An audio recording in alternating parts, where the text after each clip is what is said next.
What's up, Meta Nerds? This video will pull from every resource available to do a complete breakdown of the MC30c. It's presumably at least one of 3 in the MC80 line, but this is the only one we're aware of, and it starts off the glorious list of MC ships from our favorite fish folks, with 15 models in total, some being among the most famous ships in the galaxy. It was considered a specialized high-speed attack frigate, and one of the most powerful mid-level frigates to ever see combat. And though we don't get any specific stats on speed like megalight, acceleration, or atmospheric speed, this may sound crazy, but I think it's at least around 1200 kilometers per hour, which would be tied with a TIE fighter, as some resources have the Nebulon B escort frigate hitting that speed in atmosphere. And this would make sense for it being called the high-speed attack frigate, because at first I was thinking maybe it was around 1000 kilometers per hour, but that would only just barely be quicker than the ISD, and wouldn't really warrant this special reputation. It's gotta be around 1200, so have fun picturing this thing zipping around like a TIE. This combined with the armament is what made it so special, with 2 forward-mounted heavy proton torpedo launchers, 16 turret-mounted medium turbolasers, 16 twin medium laser cannons, and 6 cluster bomb launchers. I've talked about why the ISD didn't want to necessarily disintegrate their opponents, mostly because capturing people and comms intact is more valuable for an empire. But there were no torpedo launchers on the ISD, and even the Venator at wartime had 4 normal proton torpedo tubes in total.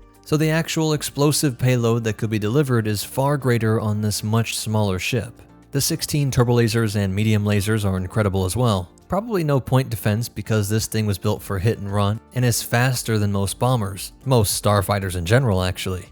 And while the 6 cluster bomb launchers allow it to simultaneously play a protective anti-starfighter role, either creating a wall or lane for itself to get through the battle and hit the target, or protecting other ships in the fleet. It's a really useful weapon and it's sadly very rare. And they are perfectly distributed around the ship, with everything being split equally across the port, starboard, bow, and aft, giving the cluster bomb launcher the ability to fire at pursuing craft. Again, everything's just synergized for that hit and run role. All of this packed into the size of only 380 meters or 1,246 feet, making it about twice the length of a Walmart supercenter, more than 3 Y-wings longer than the Nebulon B, and almost exactly a third of the Venator. The Class 1 hyperdrive matches its reputation for quick speed and is the fastest you get without custom ships like Slave 1 and the Falcon. While all this only required a crew of 820 while transporting 95 soldiers and storage for 2 years worth of consumables, which is a lot of walk jerk. Now the major drawback is that it had exceptionally light armor, and some are confused by the remark by the New Republic pilot Captain Nanth Tanzit, who claimed that they could duke it out with Star Destroyers. But this is likely due to its speed and ability to take out some of the ISD's own weapons, with the MC30's powerful barrages, but also the state-of-the-art Mon Calamari defense shield, which probably works something like the MC80's that had triple layer shields, where the whole idea is that if this outer layer was defeated, the second layer would hold off the attack long enough for that outermost layer to regenerate.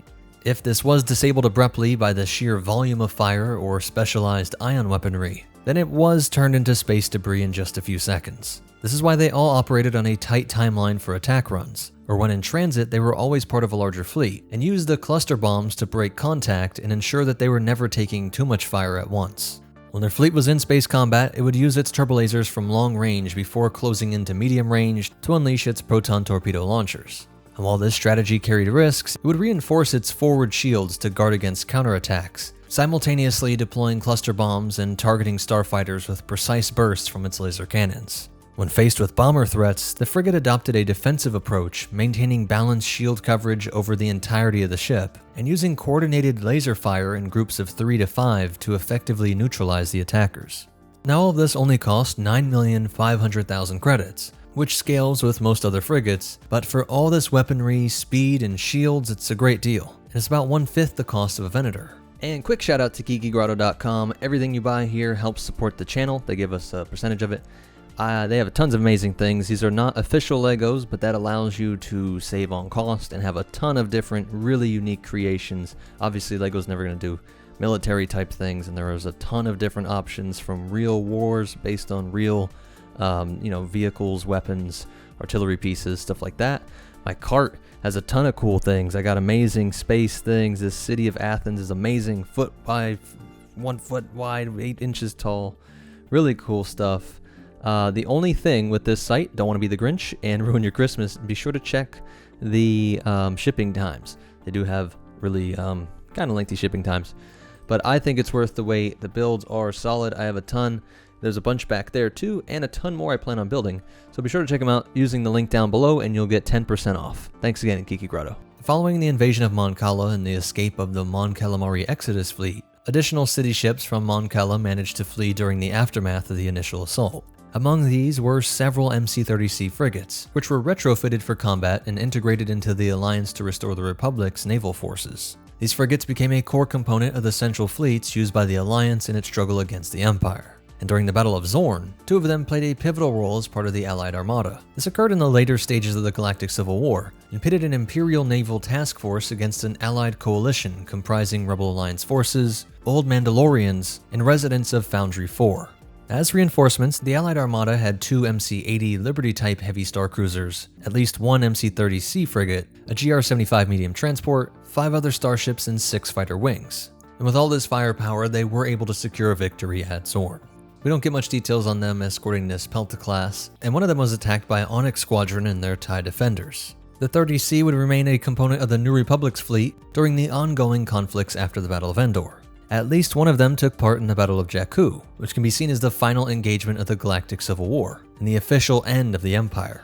Assign a specific role, likely that of a sort of capital ship assassin, or maybe for using the cluster bombs to clear out starfighters, as there were always seemingly endless waves of TIEs. It was engulfed in serpent-like blue flames as swarms of TIE fighters darted around its hull above Jakku's surface. Alphabet Squadron's Captain Nanth Tansit witnessed those flames, but was unaware of the MC-30C's exact mission. He speculated that the reactor core had been compromised, and moments later the frigate erupted in a brilliant explosion, shining like a supernova and releasing a massive shockwave that churned the waves of fiery gas throughout the battlefield. TIE fighters in the vicinity rode the shockwave and redirected their focus to engage Tansit and his forces. It's a really cool example of the lore of the weaker hull playing out in a narrative just how the obscure lore described. But despite the loss of this frigate, the Battle of Jakku was a decisive New Republic victory, culminating in the Empire's surrender and the signing of the Galactic Concordance.